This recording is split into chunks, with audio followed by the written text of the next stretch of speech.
Welcome back to First Take. Notable NBA Finals contenders had a good day on Tuesday. The Cavaliers beat the Eastern Conference leading Pistons. The Cavs are now 8-1 when James Harden is on the court since trading for him back in February. Jalen Brunson had 26 points and 10 dimes as he led the Knicks to their 12th consecutive win against the Raptors. Karl-Anthony Towns recorded his 100th double-double with the Knicks. And then the Spurs beat the Sixers. They're now 12-1 since February. The Spurs' West rivals Thunder beat the Bulls. Jared McCain led the team with 20 points. His second game leading the Thunder in scoring since being traded to them. The Thunder still lead the pack, though, as the favorite to win the NBA Finals, according to DraftKings Sportsbook, followed by the Nuggets and then the Spurs. We're West heavy here. Despite being the favorites to win the East, the Celtics have the fourth best odds to win the Finals as it stands right now. But which team in the entire NBA has the highest ceiling? Shae Ogwumike, what do you think? Before I go, please, Stephen A., keep the shirt on. I heard you. I heard that entire rant on the Pelicans. Respectfully, I work with Richard Jefferson, who always has his shirt unbuttoned all the way down to his belly button. We don't need that. We don't need that. I know you're in shape. Girl. But I'm not saying it, Shanae. I think y'all missed it. They actually are preparing for me in the scene on General Hospital for it. Okay, I'm not talking about taking it on First Take. I'm like, it's a brick situation. You know what I'm saying? I mean, it's a brick situation. It's coming. Wow. It's coming. Oh, you're doing it for the ratings. You're doing it for General Hospital and the ratings, and you got that summer bod already. All right, respect to you. Respect to you. Oh, my gosh, you're wildin'. Okay. Going back to the team that has the highest ceiling in the NBA. Everyone knows with SGA, you're so silly. Everyone knows with SGA, they're the team to beat. They're deep, they have a defense, and that guy is super dominant. I'm going to remove them from the equation, and I have the San Antonio Spurs really circled right now because they are just right now scratching the surface of their greatness, not only individually with this team being led by Victor Wembanyama, but also collectively. When you look at the record and the standings, and hopefully at the end of this you can see that, first with Victor Wembanyama, this is a guy that can go out there and dominate the game in ways we have never seen before. Yesterday, I was watching the post game, and he said that we have the best team in the world. Now, mind you, we understand that that's not the reality just yet, but that's his mentality. That's his approach. Right during NBA All-Star here in Los Angeles, I played this man, Victor Wembanyama, in NBA 2K. And you know what he said to me before we said hi? We were friends from before. He said, "I'm gonna bust your ass. I'm gonna bust your ass." That's how competitive he is. And it's reflected in the standings, that belief, that mindset right there at number 2. That's crazy. That was a huge jump from where the Spurs were a couple years ago, now having the best group of young talent in the NBA. And then on top of it, I think they're top 3 in defense or 4 in defense. They have De'Aaron Fox, who's averaging 20 points per game. They have Vassell. They have Castle. They have the balance on the outside. They need to make more three-point shots to keep the floor open for Victor. But I'm looking at the San Antonio Spurs as a team that has beat the Oklahoma City Thunder 4 times. You never know what you're going to get, but you do have the talent to go the distance and the young legs. So that's the squad that I have my eyes on. Monica? Sister girl, the pink is the pink, the face. You're doing your thing, my girl. Yeah. Lip color, everything. But, okay, so are we all agreeing to take OKC out of this? Is that what we're doing? Please. Yes. Yeah, all we right. can do that. Well, in the spirit of the transitive property that my sis just brought up in terms of OKC being able to knock off San Antonio, surprise, surprise, I actually think when you really look at it in terms of the way the New York Knicks have played as of late, they should be in this conversation. This is a team whose defensive rating continues to climb. They're well into the top 10. SA, hear me out. This offense is prolific. Now, the problem is, and the reason why your face looked like that, is because we have seen this pendulum swing too hard, right? In terms of their lows are super low. But if that group, to me, can find a level of consistency, I get that Victor Wembanyama and the Spurs are a real threat. I agree with Sinead's take on that end. But when I look at the matchup of these two, this team potentially has what you need to guard on the perimeter when those guys are locked in, right? The 1-2 punch that has been so discussed in terms of Karl-Anthony Towns and Jalen Brunson, you're talking about all-stars, you're talking about guys that have been effective. The thing is that it's so rare that you actually see the defense and the offense show up in its best form at the same time. But I actually think that the Knicks are the most talented team in the Eastern Conference. Stephen A. Not in the Eastern Conference, it's the entire NBA. Correct. But Shanae, we're doing OKC, we all agreed. I also feel you on San Antonio, but let's get other teams in the mix. And so I would legitimately look at the Knicks to be a championship squad. Stephen A. Both arguments are very compelling. But how about the team we were talking about a little while ago? The Cleveland Cavaliers. Right now, there's speculation that the Cleveland Cavaliers, if LeBron wanted to end his career on a high note, he departs from LA this summer, goes back to Cleveland, delivers a chip, the 5th of his career, and walks away. Tying Kobe, Tim Duncan, championship hardware, that kind of thing, right? That's what we talked about.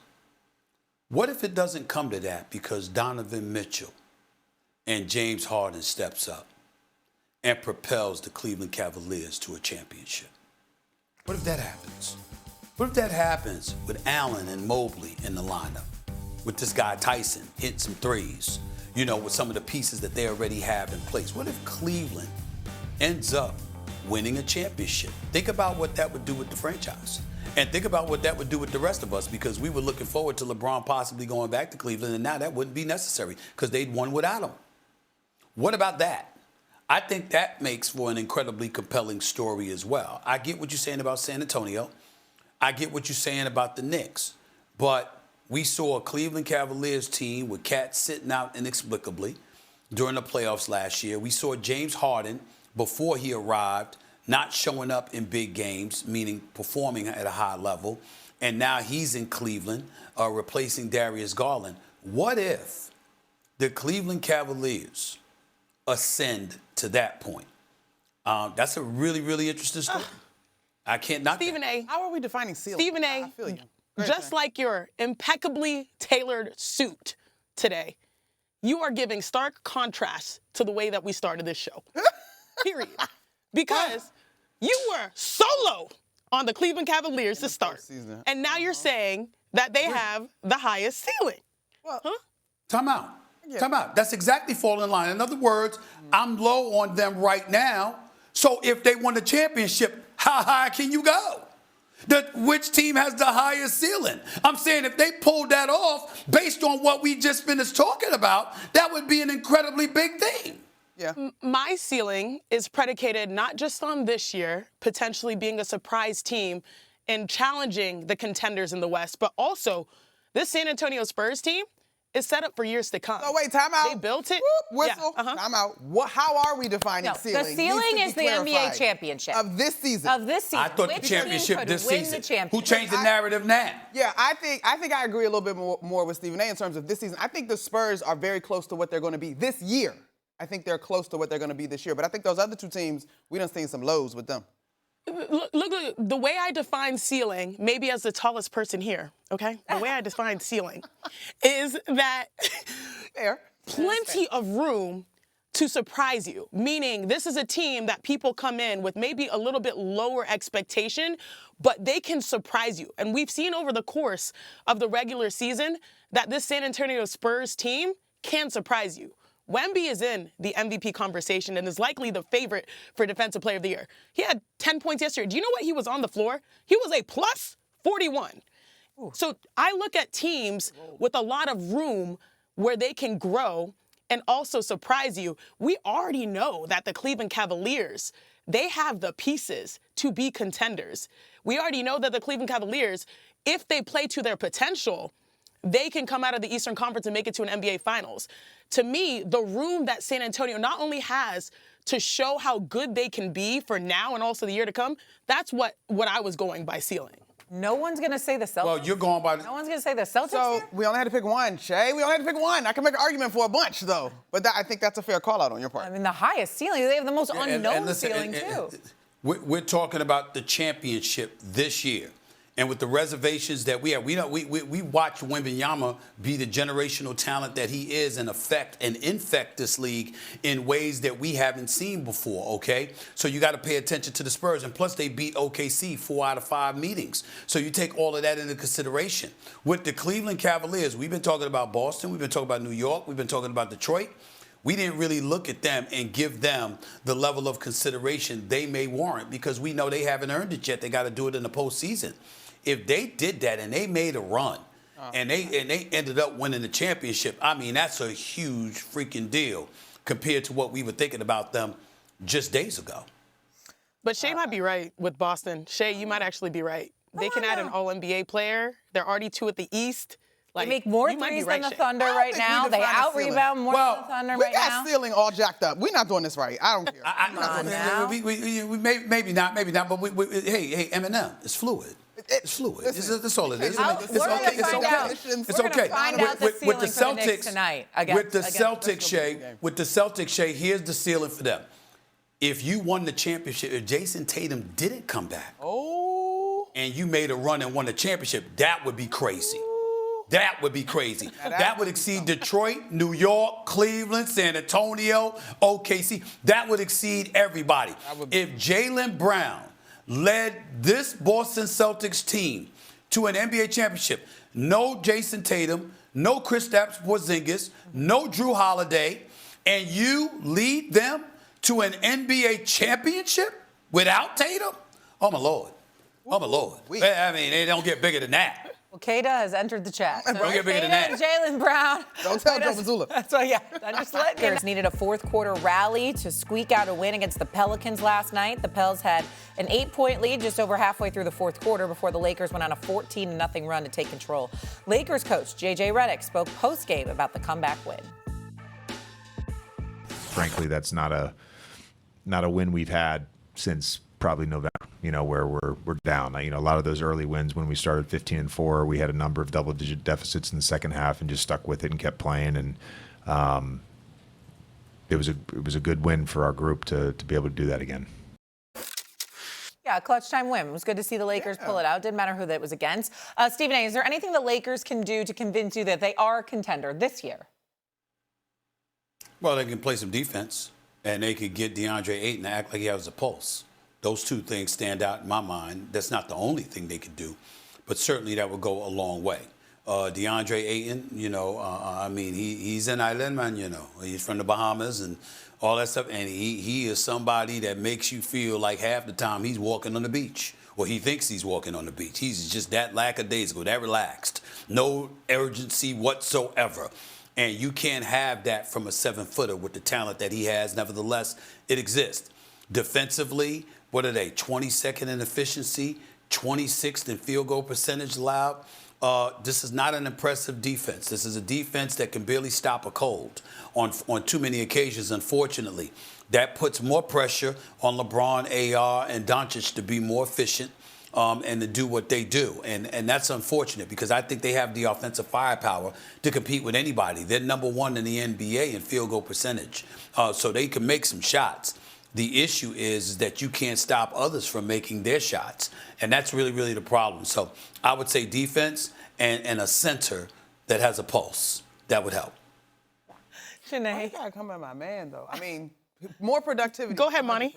More productivity. Go ahead, Money. What did I say? What did I say, Eminem? What did I say, Eminem? What's the problem with what I said? You just creatively told the truth, but why we got to take a shot at the islands? I love being on the islands. I would rather be on an island right now. No. Hold on. My family, we're from the island. I mean, when I think about the islands, I love it, but I'm just saying, that's where you relax. That ocean air hits you, and it's just beautiful, and it's serene, and it's wonderful. And unfortunately, the Lakers have a center that act like he's chilling in the Bahamas on the beach instead of being on the basketball court at Crypto.com Arena. Yeah. That's the damn problem. Yeah, no, I get it. They definitely. That's not a shot at the islands. That's a shot at him.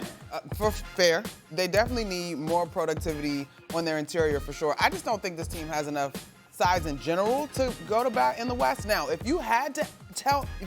I had to say what scenario would you buy, I would need them to get somehow on a miraculous run with 2 games versus Denver and 2 times at Houston coming up. I would need them to some kind of way find their way into the fourth or 3rd seed in the Western Conference, because then you're starting to look at matchups potentially. But right now, for them being on the outside looking in as far as having to go through that play-in potentially, I just think it's going to be too many games. And we've seen this. What was it, 2 years ago when the Lakers found themselves in a really entertaining run down the stretch, but they basically ran out of gas. So I think they'd have to figure out a way to jump in those standings for me to be like, wait a minute, hold up. Is LeBron James and company turning back the hands of time? Stephen A., Monty, you guys know that I always like to come on here and be the glass half full and not the glass half empty when it comes to players. But I'm not going to lie. When I was watching the game yesterday, and the Lakers were playing with their food a little bit. The game was closer than it needed to be. There was a stretch where DeAndre Ayton, they gave him a bounce pass that was wide open, a beautiful pocket pass slipped through his hands. Then he got a board, I think an old board, and then got swiped from behind, like got blocked from behind. Fortunately, LeBron James still trusted his teammate, and then on the fast break, we were also in the middle of a LeBron James flurry of multiple dunks in fast break. He dishes it out to DeAndre Ayton, who knocks it down and, slams the alley-oop, and I'm like, oh, thank goodness, because I was cringing, like, oh no, this is just a bad situation when it comes to their bigs.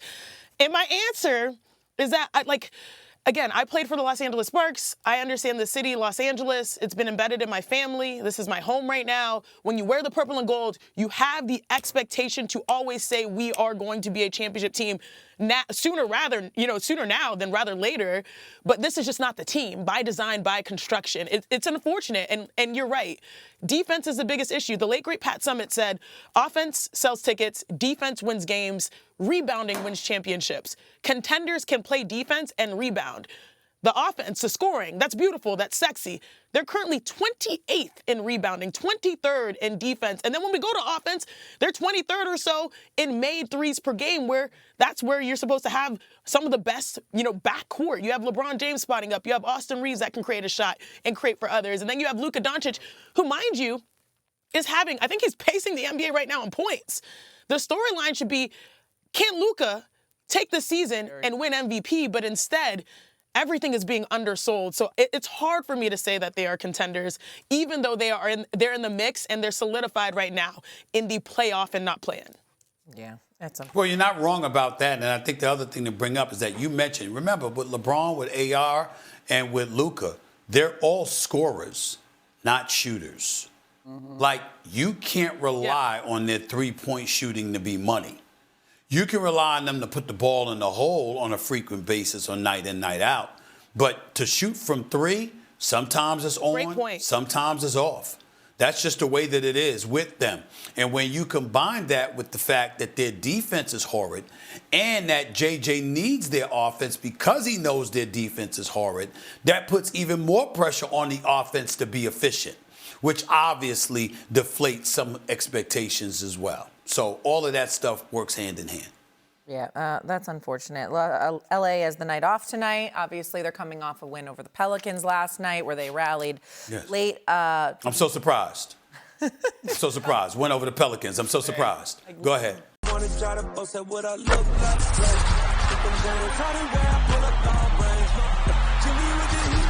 fire. It's NBA,